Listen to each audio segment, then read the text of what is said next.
نحمدہ و نصلی علی رسول کریم۔ پیارے عزیز دوستوں اور ساتھیوں، اللہ رب العالمین کا بے حد شکر اور احسان اور کرم ہے کہ اللہ تعالیٰ نے ہم سب کو جمعہ کے دن اپنے گھر میں مجتمع فرمایا۔ اس پر اللہ رب العالمین کا جتنا بھی شکر ادا کیا جائے وہ کم ہے کہ اللہ تعالیٰ فرماتے ہیں لئن شکرتم لازیدنکم ولئن کفرتم ان عذابی لشدید، کہ ہماری نعمتوں پہ جتنا زیادہ شکر کرو گے اتنی ہم تمہاری نعمتوں کو بڑھا دیں گے، اور انکار کرنے والے اور ناشکری کرنے والوں کے بارے میں فرمایا کہ بہت ہی دردناک قسم کا عذاب ہے۔ تو اللہ تعالیٰ نے جو ہم سب کو نعمتیں عطا فرمائی ہیں، چاہے وہ ہمارے جسمانی اعتبار سے ہوں، چاہے مالی اعتبار سے ہوں، چاہے وہ دینی اعتبار سے ہوں، چاہے اعمال کے اعتبار سے ہوں، ہر شکر کا، ہر نعمت کا شکر ادا کرنا ہم پہ لازم ہے۔ اللہ رب العالمین اپنے پاک کلام میں فرماتے ہیں ان تنصروا اللہ ینصرکم ویثبت اقدامکم، یعنی تم اللہ کے دین کی مدد کرو اللہ تمہاری مدد کریں گے۔ تو دوستو، یہ ہوتا ہے کہ کسی مسلمان بھائی کی مدد کرنا، یہ ایک الگ چیز ہے، یہ دین کی مدد نہیں ہے، یہ تو اپنے مسلمان بھائی کی مدد کرنا۔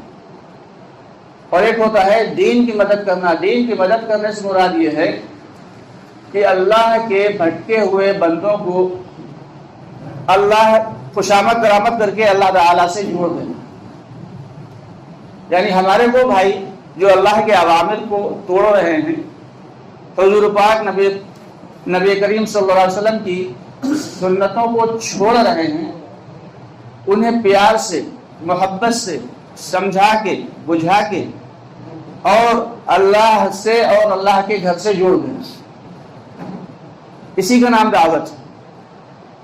دعوت کئی قسم کی ہوتی ہے، ایک ہوتا ہے کتابیں لکھ دینا، تصانیف کرنا، یہ بھی دعوت ہے۔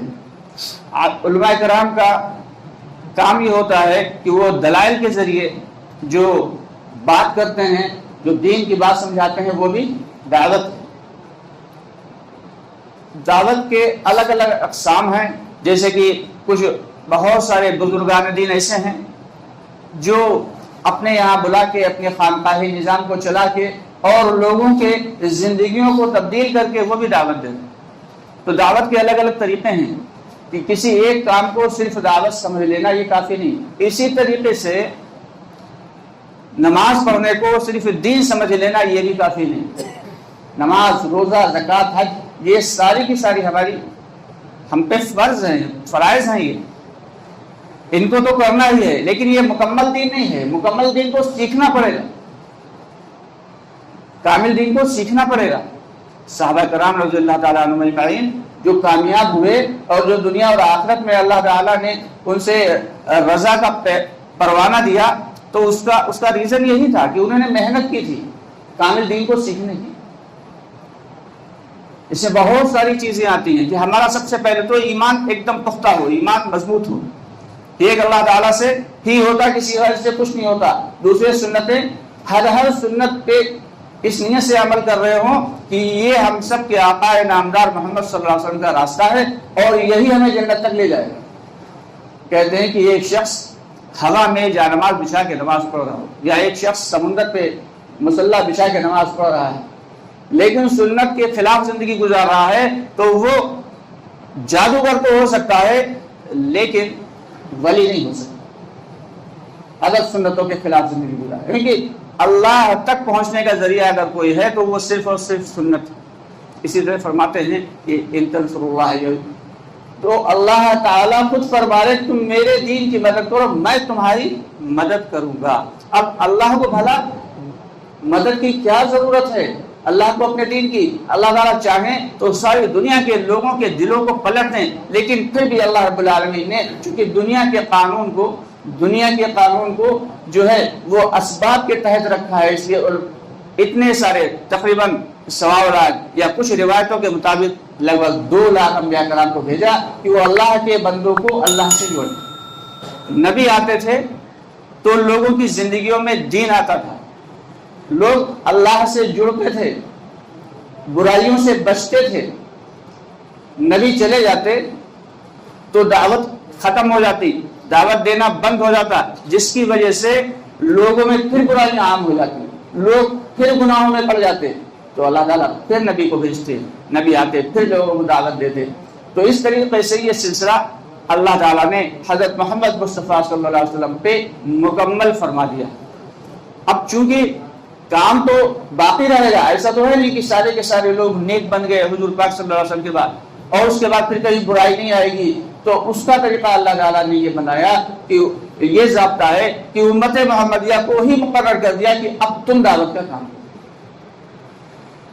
تو ہم سب کی ذمہ داری یہ ہے کہ خود بھی اللہ کے اوامر کو پورا کریں، سنتوں پہ عمل کریں، دین کو سیکھیں اور دین کو سکھائیں۔ یہ دونوں چیزیں ضروری ہیں کہ صرف سیکھنا بھی کافی نہیں اور صرف سکھانا بھی کافی نہیں، کہ سیکھتے رہنا ہے اور سکھاتے رہنا ہے، اور اسی پہ ہماری آخری سانس نکلے اس کی کوشش کرنا ہے۔ اس کے آگے اللہ تعالیٰ فرما رہے وہ ثبت اقدامکم، اگر تم ان کاموں کو پکڑ لو گے تو غیروں کے سامنے تمہارے قدموں کو جما دیں گے۔ یعنی پھر اللہ تعالیٰ فرماتے ہیں کہ پھر تمہیں کسی کی کوئی پریشانی کی نہیں ہوگی، نہ دنیا کے اعتبار سے ہوگی، نہ دنیا میں تمہیں کوئی نقصان پہنچا سکتا، نہ کوئی جو ہے دنیا کے چیزیں تمہیں نقصان پہنچا سکتی، دنیا کی مخلوقات بھی تمہیں نقصان نہیں پہنچا سکتی۔ تو سب سے پہلی جو ذمہ داری اللہ تعالیٰ نے ہم سب کو سونپی ہے اس کا مقصد یہی ہے کہ ہم اللہ کے دین کی مدد کریں۔ ایک جگہ اللہ تعالیٰ فرما رہے ہیں کہ ان اکرمکم عند اللہ اتقاکم، کہ تم میں سب سے بڑا آدمی وہ ہے جو تم میں سب سے زیادہ تقوی والا ہے۔ عام حالات میں ہم لوگ دیکھتے ہیں کہ بڑا آدمی کسے کہتے ہیں؟ جسے مال اس کے پاس زیادہ ہو، شہرت زیادہ ہو، یا زمینیں زیادہ ہیں، جائیداد زیادہ ہے، کئی مارکیٹس ہیں، کئی دکانیں ہیں، کئی پلازاز ہیں، کئی گاڑیاں ہیں۔ ہر آدمی سمجھتا ہے کہ یہ بڑا آدمی ہے۔ دنیا کے اعتبار سے ہم اسے ہی بڑا آدمی سمجھتے ہیں، اللہ کی نظر میں بڑا آدمی کون ہے؟ ان اکرمکم عند اللہ اتقاکم، کہ تم میں سب سے بہتر اور سب سے بڑا آدمی اور سب سے عزت والا آدمی وہ ہے جو اللہ سے سب سے زیادہ ڈرنے والا ہے۔ یعنی تقوی کا مطلب یہ ہے کہ ہر وقت اللہ کا دھیان رہے، اور جب ہر وقت اللہ کا دھیان رہے گا، ہر وقت اللہ سے ڈرنے والا ہوگا تو ظاہر سی بات ہے گناہ نہیں کرے گا۔ گناہوں سے بچنے والا جو ہے وہی اللہ کی نگاہ میں سب سے زیادہ بڑا آدمی ہے۔ اس میں بہت ساری چیزیں آ جاتی دوستو۔ اللہ تعالیٰ نے اپنے کلام میں ایک ایک آیت میں ایسی ایسی چیزیں چھپا کے رکھی ہیں جو بڑے بڑے علماء کرام، بڑے بڑے مفسرین کرام کو سمجھ سکتے ہیں، عام آدمی اس کو سمجھ نہیں سکتا۔ تو ہمیں تو انہی کے اعتبار پہ عمل کرنا ہے جیسے ہمارے مفسرین کرام بتا گئے اور جیسے علماء کرام ہمیں بتاتے ہیں۔ ایک وقت کی بات ہے کہ حضرت عمر رضی اللہ تعالیٰ عنہ نکلے، چوکیداری کرتے تھے وہ رات میں، کیا ہیں کہ 22 کروڑ مربع میل کی علاقے پہ ان کی سلطنت ہے، بادشاہ ہیں، لیکن رات میں بھیس بدل کے چوکیداری کرتے ہیں، اور کبھی کسی گلی میں جا رہے ہیں مدینے کی، کبھی کسی گلی میں جا رہے ہیں، لوگوں کے احوال معلوم کرتے ہیں، دیکھتے ہیں کہ ہماری سلطنت میں، ہمارے شہر میں کیا ہو رہا۔ ایک گھر کے سامنے سے گزرے تو گمان ہوا، شک ہوا، یا شاید اپنی فہم فراست سے کچھ سمجھ لیا ہوگا، اللہ نے بڑا فہیم بنایا تھا حضرت عمر رضی اللہ تعالیٰ عنہ کو۔ اس گھر کے اندر داخل ہو گئے بغیر اجازت، گھر کے اندر گئے تو دیکھا ایک صاحب بیٹھے اور شراب پی رہے۔